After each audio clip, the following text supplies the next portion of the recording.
Alright. I'd like to start off by saying Barakatah Yahweh, Ba'ashem Yahweh Shai, Ba'ashem Rakah Kodash. Welcome to another live lesson. The name of this one is pretty much just various topics.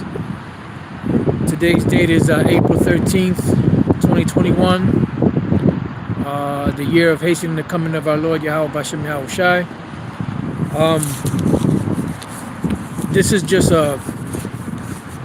pretty much a lesson centered around, I was listening to the scriptures earlier in the book of Genesis, and started thinking about how you have these individuals, which I might have to shut this down and go to the truck because it's a little windy out here. I don't know if the wind is distorting the sound. If it is, and I'll just go in the truck and just do the lesson in there. So just let me know if the wind is disrupting the sound. And like I said, I'll move it to the truck. But anyway, okay, cool. All right, so this is based off of, it's various topics, so it's based off of some scriptures I was listening to in the book of Genesis earlier, and just got me to thinking how you have a lot of books out there written, which the scriptures warn us about that in the first place. Let's go there real quick. In the book of Ecclesiastes, you have a lot of books written and a lot of confusion out there concerning the creation story, concerning the Bible. A lot of different so-called scholars and so-called theologians, so-called philosophers and people of other schools of thought that say that the Bible and the creation story and the flood and all that took their clue from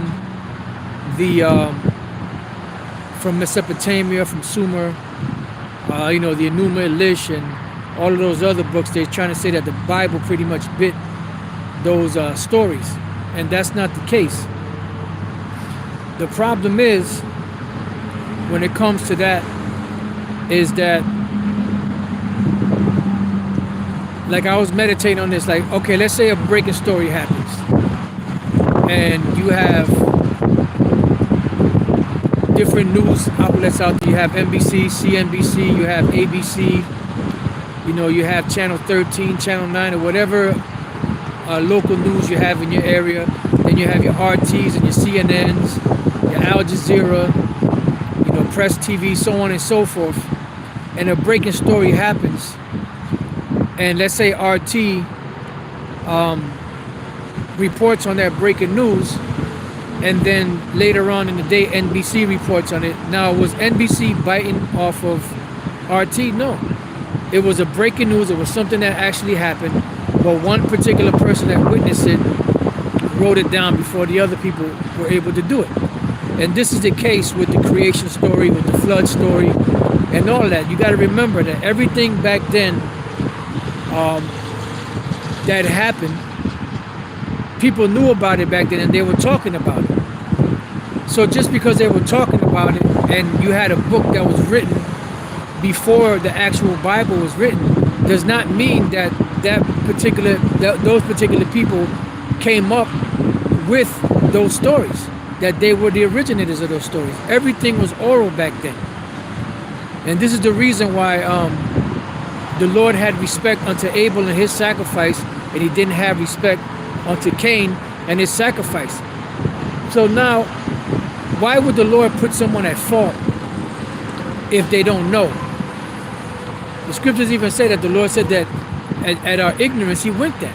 So why would you put someone at fault if they don't know your rules or your regulations? And the reason why the Lord had respect unto Abel and to his sacrifice, and he didn't have respect unto Cain and to his sacrifice, was because the law back then was oral. So everything that we that we read about today, you know, concerning the scriptures, really like to say that the law and let's say like the flood story, the creation story, and things of that nature. At one time, it was all oral. Then, in process of time, as nations started to build from Noah's three sons, Shem, Ham, and Japheth, they started to have communities among themselves. They started to have governments among themselves, and eventually, they started to have a written language. It wasn't no longer oral, and the written language helped to record and document down, you know, the thoughts of the day, so to speak. You know, which today, you know, you committed to writing, and so it won't be forgotten, a record. And that's pretty much what took place back then. But because you'll see, like they say, the Enuma Elish and the Epic of Gilgamesh and things of that nature, that were books that were written, yes, they were written before the Bible, but they're not the authors of, you know, these events that took place. The Heavenly Father himself is the author of these things. Because if you want to get technical, just dealing with the creation story, let's go real quick to the book of Hebrews 11. Dealing with the creation story, my question is, what man or woman was actually alive at the time when the creation was happening? And I'll wait. And the answer is none, because man had not been created until the 5th day or the 5,000th year. So this is why the Apostle Paul wrote this to the Hebrews 11:1. Now faith is the substance of things hoped for, the evidence of things not seen. So this is why faith is so important, because none of these people that claim that these books are more authentic than the Bible, none of them witnessed the creation. There was no man on earth, because the earth wasn't created yet, that was able to witness all of these things that happened. Why do we believe it? We believe it by faith. We believe it because the Lord wrote it in the book, and because the Lord gave us the ability to believe that. People that speak about creation and they speak about the flood and they speak about things of that nature, no one, dealing with the creation, no one witnessed that. So why do people still talk about it today? It's by faith. You see? And it says, for by it the elders obtain a good report. Now this is the point, verse 3. Through faith we understand that the worlds, right, were framed by the word of the Most High, so that the things which are seen were not made of things which do appear. And that's all centered around what? Around faith. So when everything was said and done, and the Lord was ready to deliver the children of Israel out of Egypt, and the Lord, when our forefathers were in the wilderness, and the Lord told Moses to come up to the mount, this is where the Lord started to, and the brother just put a good precept a little while ago, let me get that. This is where the Lord started to give the actual blow-by-blow account of what actually happened. Because by this time that Moses was about to write the actual records of the creation and things that happened, there were a lot of myths and a lot of fables centered around that whole creation story and other things that took place, the flood and so on and so forth. You see? So this is why the Lord put the Spirit on Moses to write these things down. So now let's get to our 1 Timothy 1:4. Neither give heed to fables and endless genealogies, which minister questions rather than godly edifying, which is in faith so do. Yeah, because these fables, they gender questions. They're not cemented in facts. They're cemented in theories. They're cemented in the thoughts and the imagination of the person that was writing it at the time. And this is what happens, you know? And this is why the Lord said, okay, after all this smoke cleared, now I'm going to give you the true record of what took place. And this is why the book of Genesis, the first chapter, the first verse starts off, in the beginning, God created the heaven and the earth. So this is the record of what actually took place from the beginning.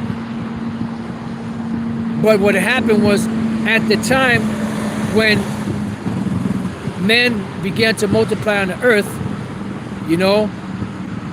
there was an oral tradition of these things being spoken. So all nations knew about the creation story. That's why when you go to all these different nations, they have written about it. They talk about it.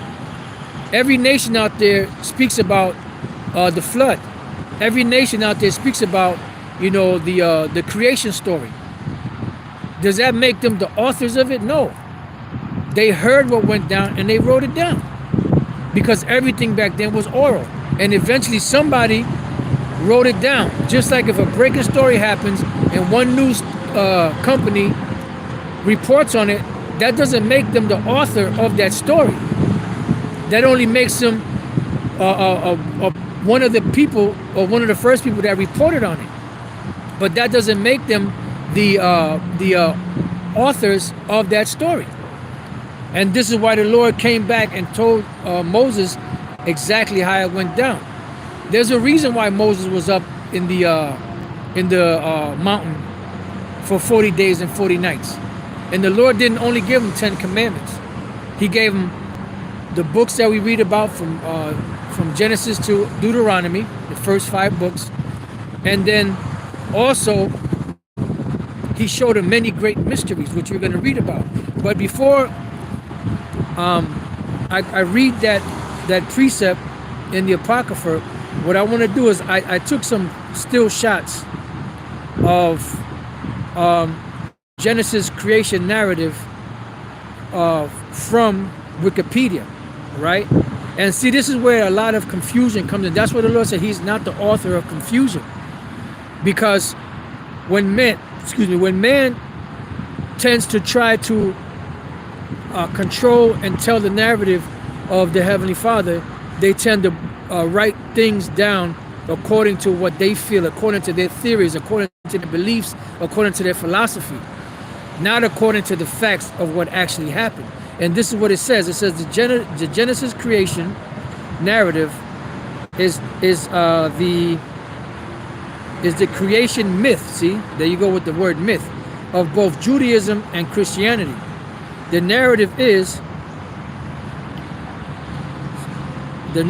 made up of 2 stories, roughly equivalent to the first 2 chapters of the book of Genesis. In the first, Elohim, which is Alahayim, the Hebrew generic word for God, creates the heavens and the earth in 6 days, then rests and blesses this and sanctifies the 7th, an example of the biblical Sabbath. In the second story, God, now referred to by his personal name, they have Yahweh here, but his name is Yahweh, creates Adam, the first man, from dust and places him in the Garden of Eden. So these devils, they're giving you what they feel from their perspective and their point of view and things that they've read in certain histories. But Adam was not the first man. There were many people created in the beginning. Genesis, the first chapter, around the 20th verse or so, around the 5th day or the 5,000th year of creation, this is when man was created. And there were many men and many women that were created. And this is why in the 5th chapter of Genesis, it says, this is the book of the generation of Adam, meaning this is the record. These are the records of the generations of Adam. And this actual chapter here is giving you the genealogy of the sons of God coming out of Adam's line through Seth. It says, this is the book of the generations of Adam in the day that the Most High created man. In the likeness of the Most High made he him.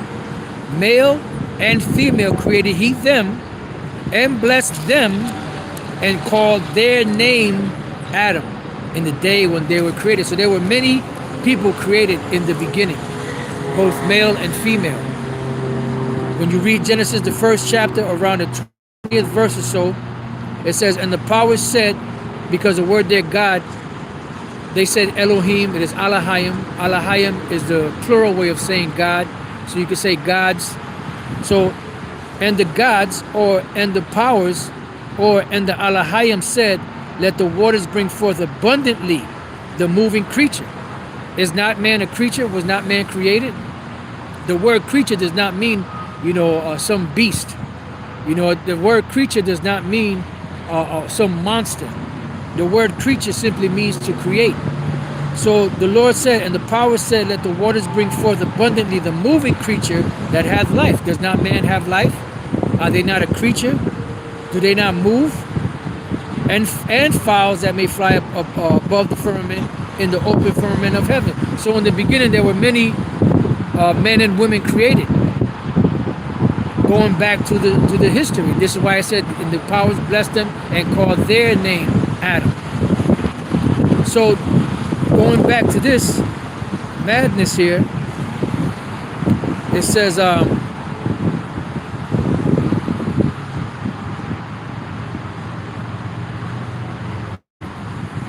let's see. It says it expounds themes parallel to those in Mesopotamian mythology, emphasizing the Israelite people's belief in one God. The first major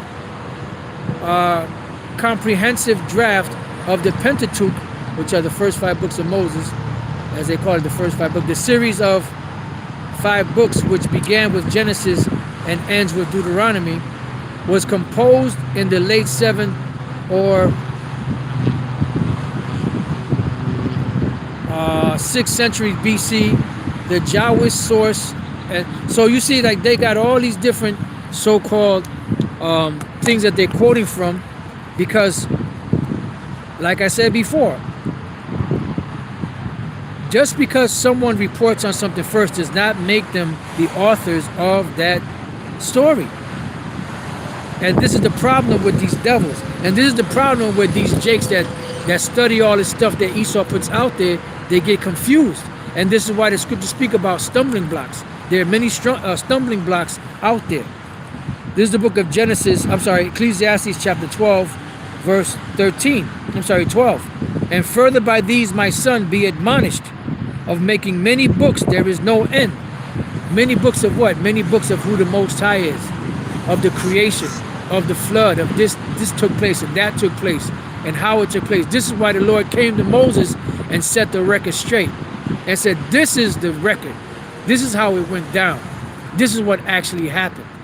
It says, and much study is a weariness of the flesh. Yeah, and some people, they'll study and study and study, but never will they be able to come to the knowledge of the truth, because there are many pitfalls and many stumbling blocks out there that'll lead you away from the truth. And this is why the so-called black conscious community, they thought that they had an ace up the sleeve when they brought up the Enuma Elish, and they brought up the Epic of Gilgamesh and other books that they spoke about, that speak about the creation story, or that speak about the flood and things of that nature. But when you check out those stories and you read it, they have all kind of bugged out stuff added to it, because those were those fables and those myths that were added by men from an oral tradition. So that's where the Lord came to Moses and set the record straight and said, this is how it went down. This is the actual history. This is the actual documentation, the actual history of what actually happened. And this is why when he told him to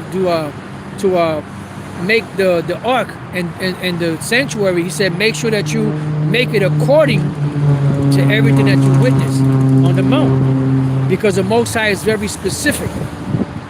But what man does, let's go to Ecclesiastes. What does man do? Ecclesiastes chapter 7 and verse 29. Lo, this only have I found, that the Most High hath made man upright, but they have sought out many inventions. And that's what happened. They've sought out many inventions. That's why you have so many different schools of thought, happening, especially when it comes to the scriptures. And this is why there's so many stumbling blocks and so many pitfalls set up to where if you're not directed through the Spirit, you're going to be confused. And even as I was putting this lesson together, the Spirit was on me to tell you younger brothers out there that are just learning the truth, not to even concern yourself with that. Don't even try to go into researching that. This is just basically, this is just basically a lesson centered around showing how there's a lot of confusion out there. You make sure that you get rooted in the truth, in these scriptures.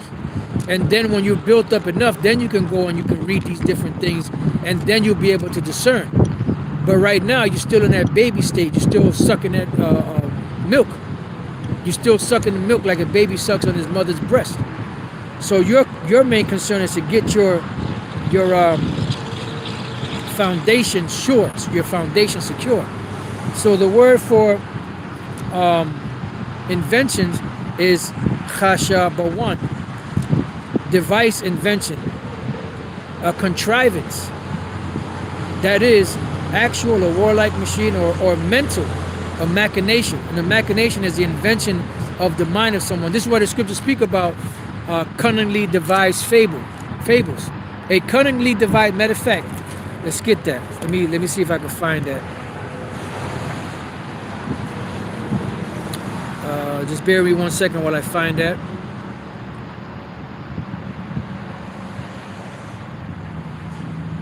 Let me just let this load up.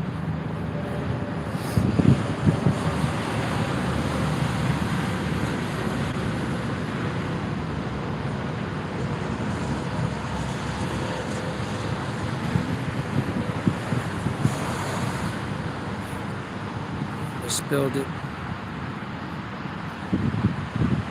2 Peter 1:16, for we have not followed cunningly devised fables when we made known unto you the power and coming of our Lord Yahushua, but were eyewitnesses of his majesty. Why? Because at the time when this was being written, you had Greek mythology that was at an all-time high back then. And you had, Jake that was being swayed, by that, back then. These Israelite foreigners, they were being swayed by the myths that were being taught back then. That's why some of them weren't able to come to the truth, because they were swayed by those cunningly devised fables, which the word cunningly devised fables comes from the Greek word sophizo, to make wise, teach, to become wise, to have understanding, to invent, play the sophist, to devise cleverly or cunningly. So that's like someone putting together a story, and they put it together in the form that their imagination was able to put together, not based off of the scriptures. And this is why the apostles, they had eyewitness of what actually took place with Yahushua, because you had a lot of mythologies that were being joined to the Messiah and him raising, and this is why you have certain stories in history that teach that, the 3 days and 3 nights and things of that nature. But the Lord is given the actual accurate account of how it went down and how it took place, because this, Yahushua dying on the cross was foretold before the world was even created. But these oral traditions were being used by these nations, and they were adding their own spin to it. So the word sophist, it says any of a group of Greek philosophers and teachers in the 5th century BC who speculated on a wide range of subjects. It also goes on to say someone whose reasoning is subtle and often specious. All right? Let's look up the word specious.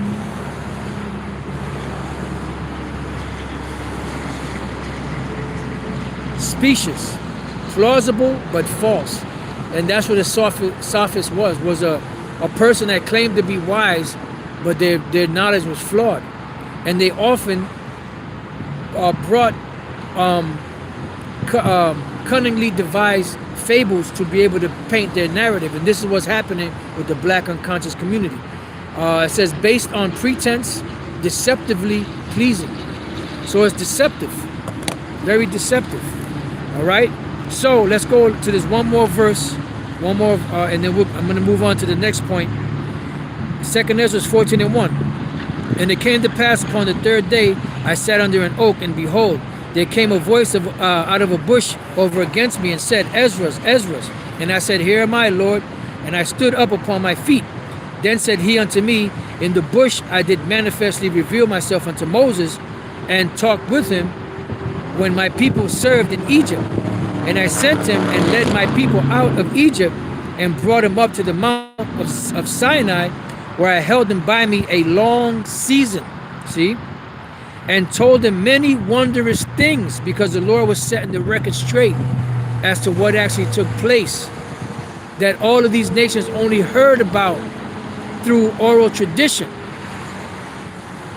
But the Most High gave the actual thing that happened and gave it to Moses, and told him many wondrous things, and showed him the secret of the times and the end, and commanded him, saying, These words shalt thou declare, and these shalt thou hide.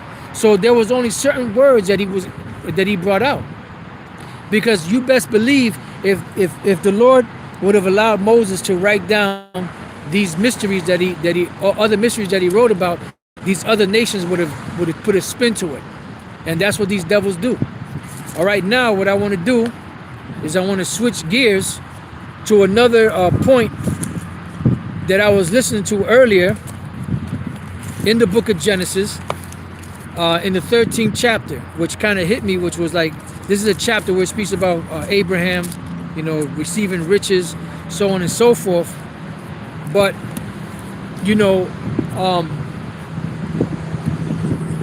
there was a part where you read further down where his herdmen, Lot's herdmen and the herdmen of Abraham were kind of beefing with each other, because they had so much substance that it was hard for them to feed and to water their flocks.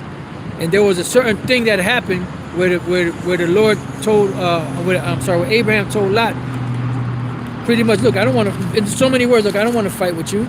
There's plenty of land. Whichever way if you go right, I'll go left. If you go left, I'll go right.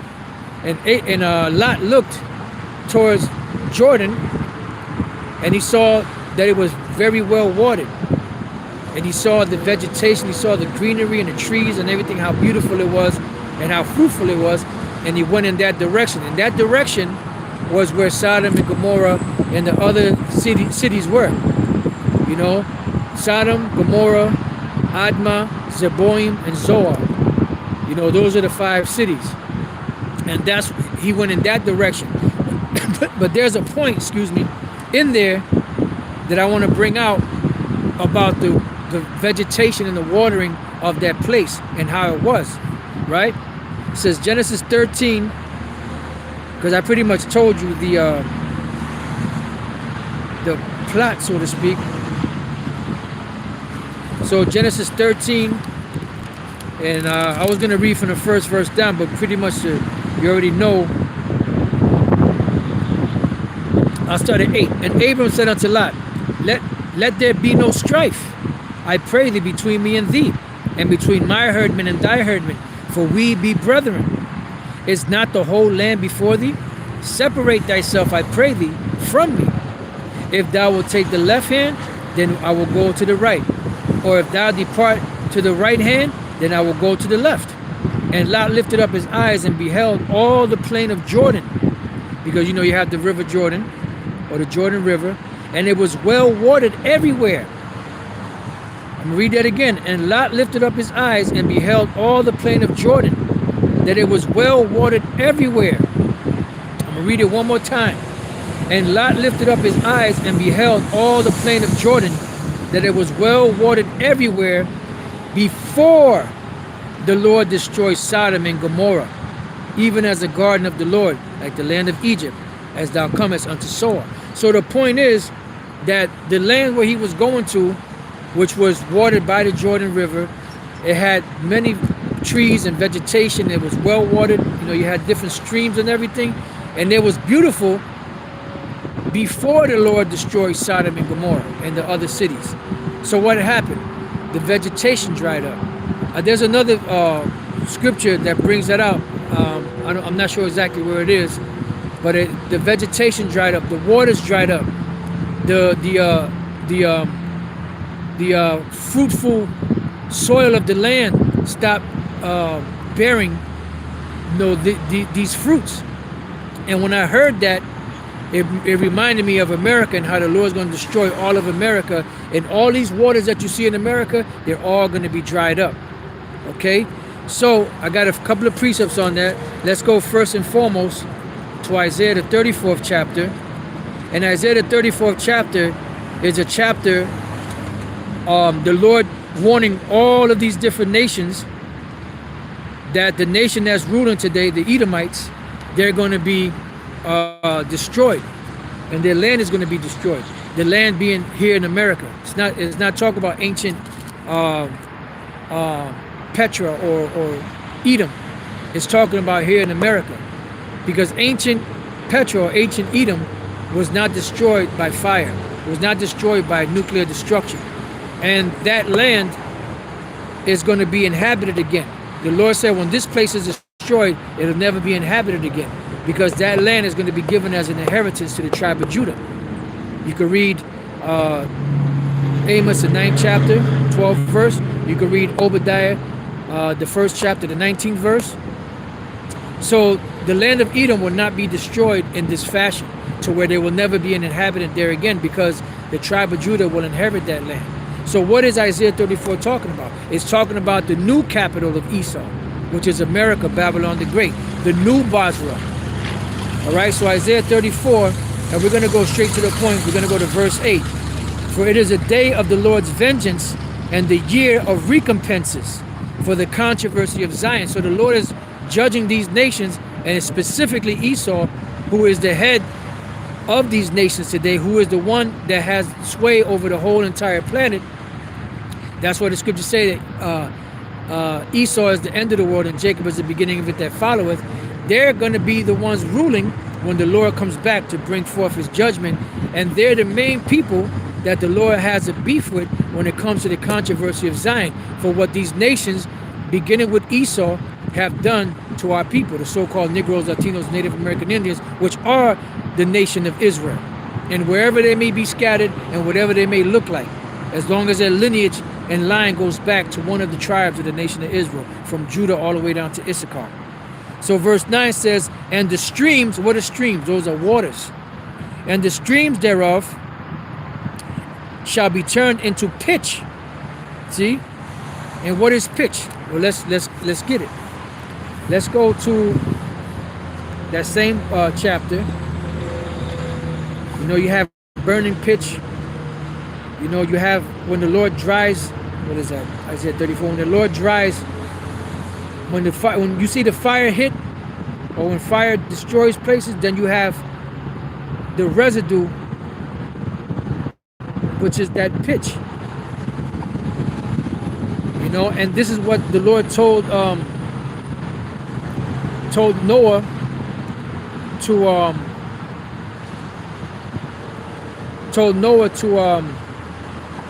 to hit the inside of the ark with, and the outside of the ark, because what that did was that waterproofed the ark so the water wouldn't get in. All right, so this is the book of Isaiah 34:9, and we're looking up the word pitch. The word there is zapath, pitch, tar, asphalt. You know, so that dark residue that's left over. You know, like you've even seen it, like when you're driving, and there might be construction going on, and you see people, the construction dudes, you know, patching up the streets, or they might rip the whole ground up or the whole street up and then put that tar down. Well, that's where you get, that's pitch. That's what's going to be left for these streams here in America. So it says, and the streams thereof shall be turned into pitch. So anywhere where you see water in America is going to be turned into pitch, because it's going to the radiation is going to be so hot, and the fire is going to be so hot that it's going to dry up all of these waters. It says, and the dust thereof into brimstone, and the land thereof shall become burning pitch. And it's going to burn for a long period of time. So Isaiah 34 is talking about America. And we have an example of that going back to Sodom and Gomorrah. How Sodom and Gomorrah was well watered, great vegetation, trees and everything, flowers, food, until the Lord destroyed Sodom and Gomorrah and the other cities, and all that was turned into what? It was turned to pitch. That's why you can't grow certain things there to this very day, because it's cursed, and the Lord destroyed it. You see? So that's what's going to be here in America. It will never ever be inhabited again. The only thing that's going to inhabit it is the wild beasts of the desert.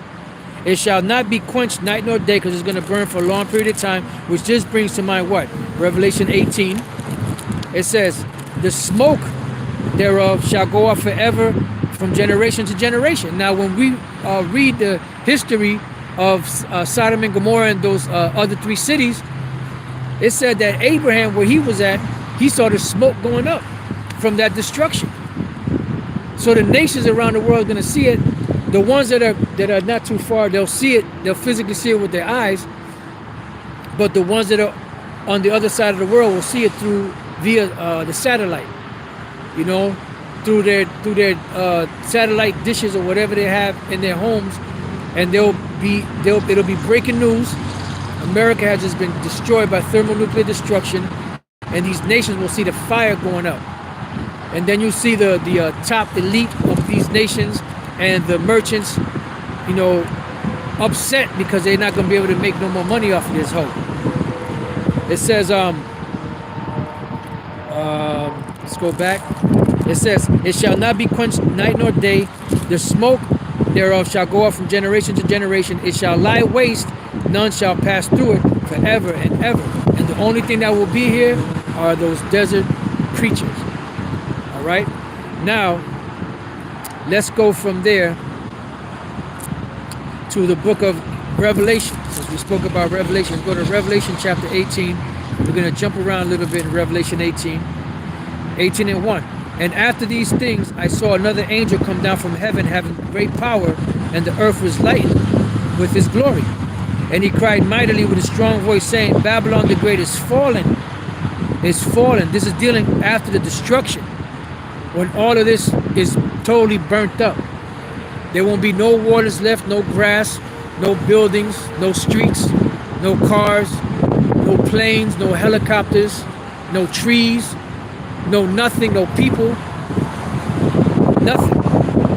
It says, and it's become the habitation of devils, and the hole of every foul spirit, and the cage of every unclean and hateful bird. Yeah, because all of these different animals, birds, reptiles that will be here are going to be unclean birds and unclean animals, and they're going to live here. Wherever you see anything in them, you won't see. First of all, Isaiah 34 says the line of confusion is going to be drawn in this place. You're not going to know where one state started and the other one ended, or where one state ended and the other one started. You're not going to know where the White House was at. You're not going to know where the Statue of Liberty was at. You're not going to know where Disney World was at, because it's going to be a total wilderness, but a total wilderness burnt up, a burnt up wilderness. All right, now let's jump to the 8th verse, and that's going to cause these waters to dry up. Verse 8 says, therefore shall a plague come in one day, death and mourning and famine, and she shall be utterly burned with fire. For strong is the Lord who judgeth her. And when that fire comes, it's going to lick up all this water, man. It's going to dry everything up. All right, now let's jump from there to the 17th verse. It says, for in 1 hour so great riches has come to naught, and every shipmaster and all the company in ships and sailors and as many as trade by sea stood afar off, and cried when they saw the smoke of her burning, saying, what city is like unto this great city? And they're not saying that about the Vatican. They're going to say that about America. Because America is that great city, that whore that sat upon the scarlet colored beast. This is the great city that rules over all the kingdoms of the earth. This is why you have the UN building sitting on the soils of America in New York. Even though they say it's international or territory, whatever the hell they call it, it's still in America. That's just their way of trying to get around it. But it's still on the soils of America. I don't care what you call it. It's what it is. All right, now let's go from there to Jeremiah 51. 51 and 25. And it reads, Behold, I am against the old destroying mountain, because all that these devils have done is destroyed. The book of Isaiah 14 chapter tells you how they've destroyed all these different nations. They've weakened the nations. They've gone around the whole world, pillaging the whole world. And now, when they're pretty much damn near done pillaging the world, now they want to sit back and reap the benefits. But it don't work like that, because now you will be destroyed. Now you will be judged. Behold, I am against the old destroying mountain, saith the Lord, which destroyed all the earth, and you've destroyed the whole earth. There has not been any nation that has destroyed the earth like you. Every nation that ruled from the beginning of time until now have not destroyed the earth like you have. You're the one that's polluting everything. And they're following behind your madness. Now all of a sudden, Fukushima over there in Japan, they're about to start their so-called filtering radioactive water, and they're going to release it out into the sea, causing more havoc and more destruction that's already effed up the world. Boy, oh boy. Yeah, brother. Like the scriptures say, if it had not been for the Lord, we would have been pretty much destroyed, man. Read it again. Behold, I am against the old destroying mountain, saith the Lord, which destroyeth all the earth, and I will stretch out mine hand upon thee, and roll thee down from the rocks, and will make thee a burnt mountain. And when this mountain starts to burn, this whole society, this whole government, this whole land of America, from east to west, north to south, all of the waters will be dried up here also. And like I said, when I listened to that earlier in Genesis of Sodom and Gomorrah, and that the plains that were well watered before the Lord destroyed Sodom and Gomorrah, I was like, wow, that's heavy. So now, let's go from there to the book of Jeremiah, same book, the 50th chapter, and we're going to jump around a little bit in here. Jeremiah 50 verse 22. It says, a sound of battle is in the land, and of great destruction. How is the hammer of the whole earth cut asunder and broken? That's you, America. You're broken. The Lord said he broke the scepter of the rulers. How is Babylon become a desolation among the nations? And you're going to become a desolation among the nations. You went from the superpower, and you're going to go to a non-power.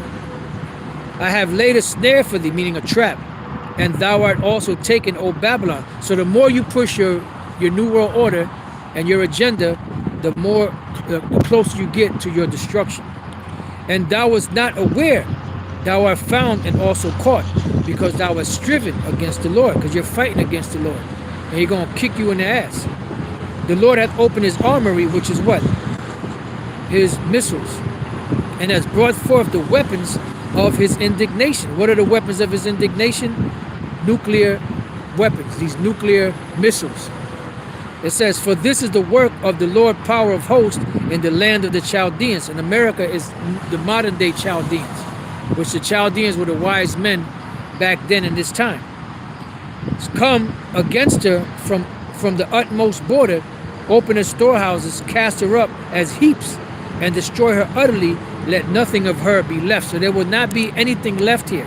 When the Medo-Persians took over Babylon, there was no major war.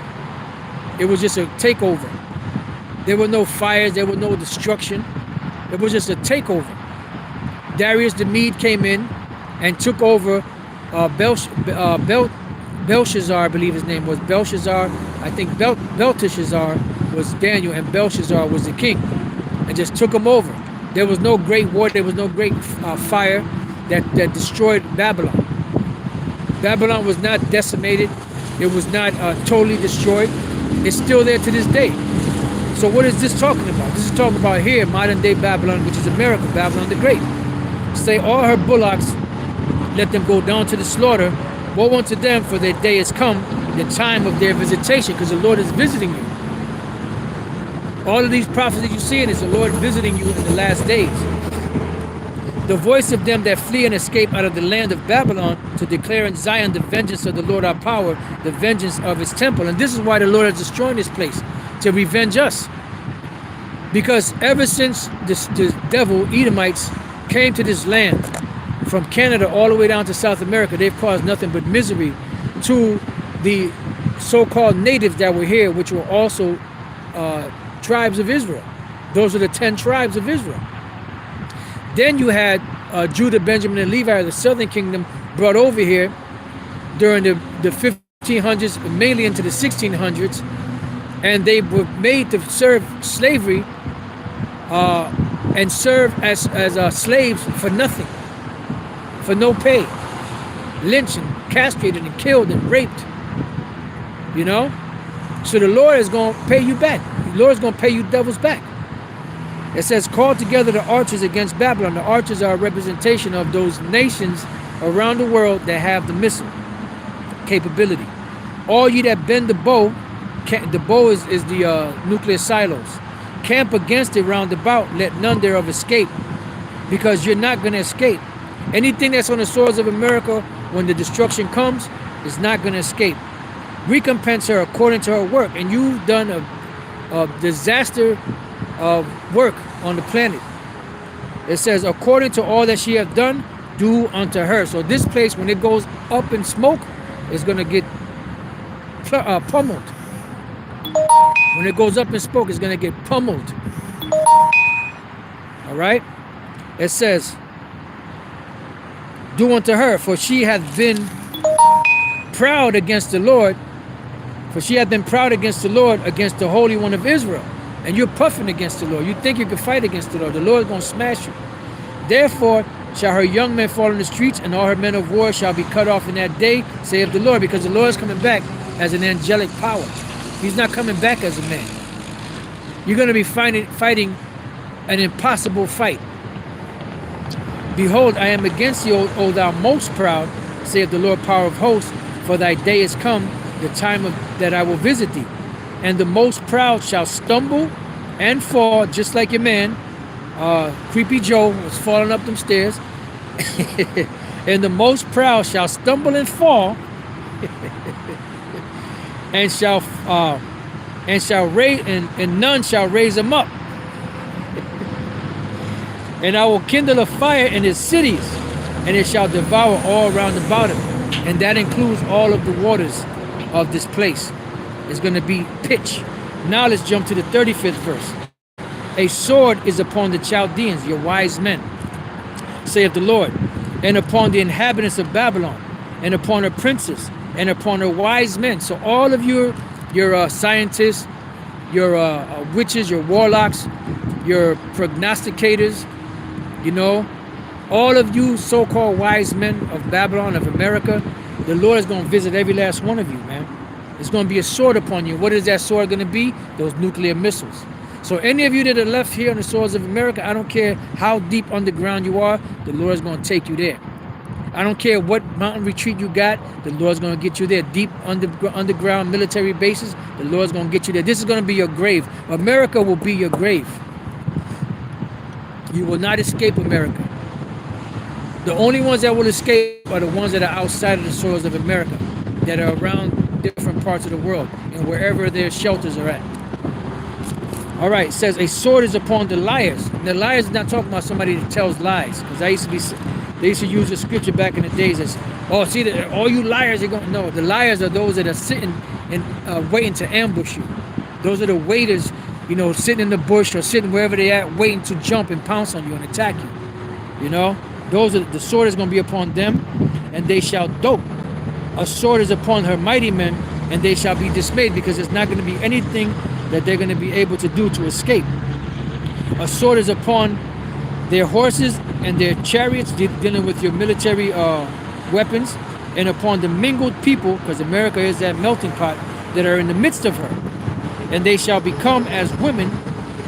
A sword is upon her treasures, and they shall be robbed. And you're going to be destroyed, totally destroyed. A drought is upon her waters. See? A drought is upon her waters. Why? Because the Lord is going to dry this place up from that nuclear fire. A drought is upon her waters, just like the Lord did to Sodom and to the plains of Jordan after he destroyed Sodom and Gomorrah and the other cities.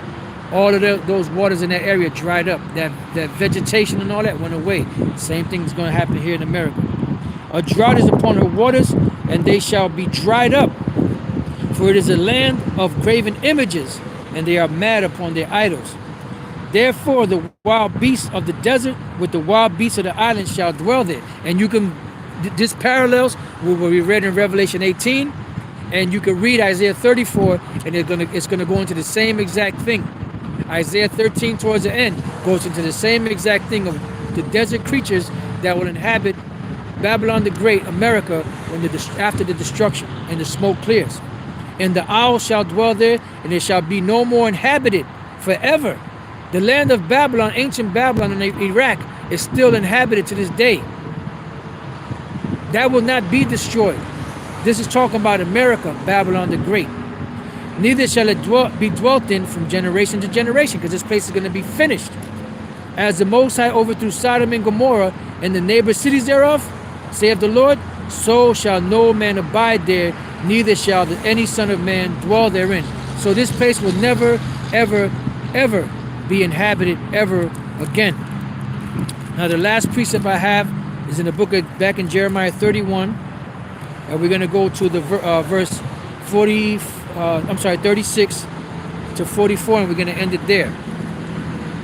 It says, therefore thus saith the Lord, behold, I will plead thy cause and take vengeance for thee, and I will dry up her sea and make her springs dry from that destruction, from the missiles. So that's what, like I said, when I read that, or when I heard that earlier, that the Lord, that those plains were watered well until the Lord destroyed Sodom and Gomorrah, made me think of America and how the Lord's going to destroy this place and how these waters are going to be dried up. And Babylon shall become heaps, a dwelling place for dragons. It keeps saying the same thing. An astonishment and an hissing without an inhabitant. Nobody will be here ever again. You're not going to rebuild. There's not going to be no continuity of government. There's not going to be a contingency plan. This place is going to be out. They shall roar together like lions. They shall yell as lions' whelps. In their heat I will make their feasts, and I will make them drunken, that they may rejoice and sleep a perpetual sleep.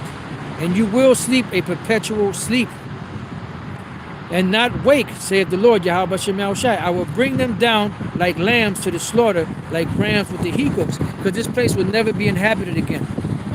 How is Shishak taken, and how is the praise of the whole earth surprised? How is Babylon become an astonishment among the nations? The sea is come up upon Babylon. She is covered with the multitude of the waves thereof. Her cities are desolate. Her cities are desolation, a dry land, and a wilderness, a land wherein no man dwelleth, neither doth any son of man pass thereby. And I will punish Bel in Babylon, and I will bring forth out of his mouth that which he has swallowed up. And the nations shall not flow together any more unto him. Yea, the wall of Babylon shall fall. So you will be destroyed. America, Babylon the Great will be destroyed, just like the Lord destroyed Sodom and Gomorrah and the neighboring cities.